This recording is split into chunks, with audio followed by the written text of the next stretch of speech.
kulanti wacan wanaagsan daawada dhegeystayaal meel baad joogtaan iyo si walba tibintan idiin soo gaarayso halkan waa Beledweyne City waxaad dhageysanaysaan isha wararka ee Beledweyne City qodobka isha wararka ee Beledweyne City aan diirada ku saari doono waxaanu ku eegi doonaa hadallo aad moodo in la iskugu jawaabayo oo ka kala imaanaya madaxda maamul goboleedyada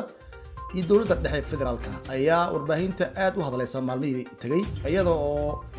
maanta shirka looga hadlayay ama shirka looga magac daray garsoorka oo uu daahfuray Xasan Sheekh Maxamuud hadal u muuqday inuu jawaab u ahaa hadallo ka imaanayay maamul goboleedka Puntland oo ka jeeday horaantii maalmihii la soo dhaafay ayay ahayd in maamulka Puntland hadal u muuqday goori goosad uu u soo dusiyay warbaahinta asagoo ku andacooday madaxweynaha maamulka Puntland Saciid Cabdullaahi Deni in uu ka madax banaan yahay Soomaaliya inteeda kale iyadoo hadalkaasi uu aad hadalhayn badan u dhaliyay aad waxaad moodaa in maamulka Puntland uu hogaamiyo Saciid Cabdullaahi Deni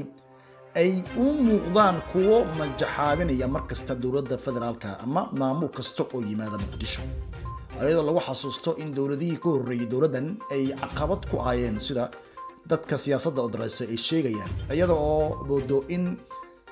Saciid Cabdullaahi Deni doorashadii lagu guuleystay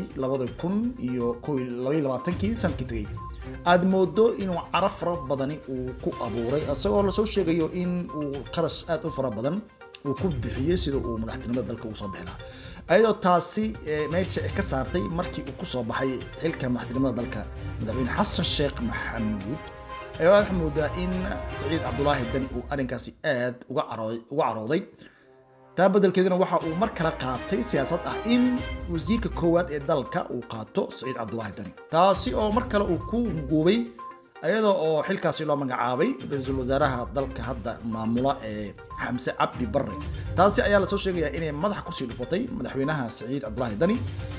ayaa waxa mar kale uu isku day ku sameeyay sida la soo sheegayo ama dadka siyaasadda aadka ula socda ay sheegayaan in wasiirka koowaad ama wasiirka arrimaha dibadda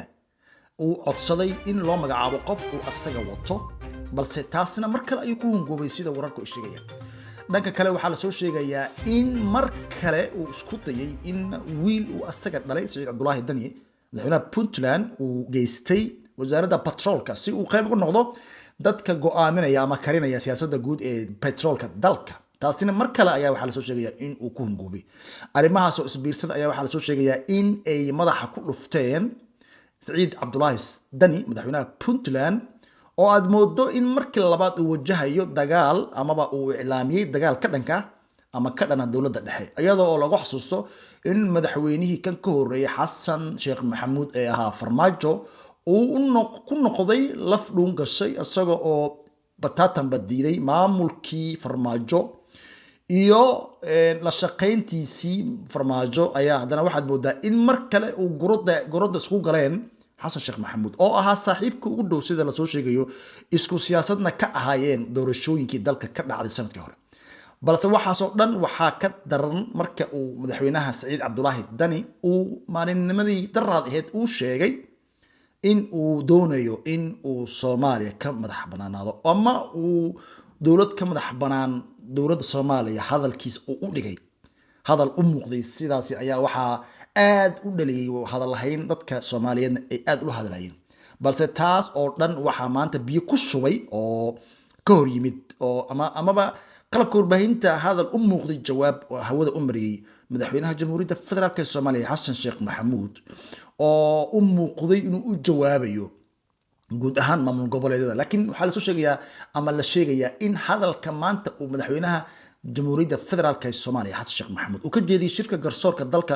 uu si toos ah ugu socday madaxweynaha maamul goboleedka Puntland Saciid Cabdullaahi Deni oo uu muuqday mid jawaab u ahaa hadal ka yimid Saciid Cabdullaahi Deni oo maalmihii la soo dhaafay ku doodayay inuu doonayo inuu carqalad ku noqdo amaba uu diiday gabi ahaanba maamulka dowladda federaalka ee Muqdisho madaxweynaha jamhuuriyadda federaalka Soomaaliya oo maanta ka qayb galay shirka garsoorka dalka ayaa waxa uu sheegay amaba hadalkiisa uu ku bilaabay reer qurac iyo reer qansax oo dalka gees ilaa gees ka degan waxaad soo dirsateen wakiilo idin matala iyagoo ayaa idin jooga meesha talada Soomaaliyeed lagu goynayo ku kalsoonaada waxaad rabtaan ayaga soo marsada hareer ordina ayuu hadalkiisii xasan sheekh maxamuud uu maanta ka sheegay shirka garsoorka dalka looga hadlayay magaalada muqdisho oo ka furmay madaxweyne xasan sheekh maxamuud oo hadalkiisii wada ayaa wuxuu sheegay federaaleynta dalka xasan sheekh maxamuud ma keenin ayuu ku andacooday dastuurka ayay ku qoran tahay in dalku federaal yahay laakiin arrimaha dalka ka dhexeeya inta la jiido yaan laisku dayin in laga dhigo kuwo deegaano gaar ah ayuu yiri wuxuu ula jeedaa hadalkaasi sida dadka siyaasadda gorfeeya ay sheegayaan in uu ugu jawaabay hadal lahayn aad uu baraha bulshada ugu dhalisay ee ka yimid madaxweynaha maamul goboleedka federaalka ee Puntland Saciid Cabdullaahi Dani dowladda Puntland ayaa waxa caado u ah amaba looga bartay in ay markasta ay carqalad ka dhigto amaba ay carqaladeyso maamul kasta oo Muqdisho jooga ayadoo lagu xasuusto dowladdii Shariif in uu dhuunta u galay amaba uu ka hor yimid madaxweyne Cabdiraxmaan Faroole halka dowladdii Sheekh Shariif ka dambeysay ee xasan sheekh maxamuud ee gorodda isla galeen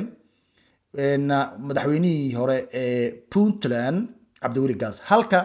madaxweyne Farmaajo oo sanadkii hore looga adkaaday doorashadii dalka ka dhacday ay dhuunta amaba gorodda isku galeen madaxweynaha hadda talada haya ee Puntland Saciid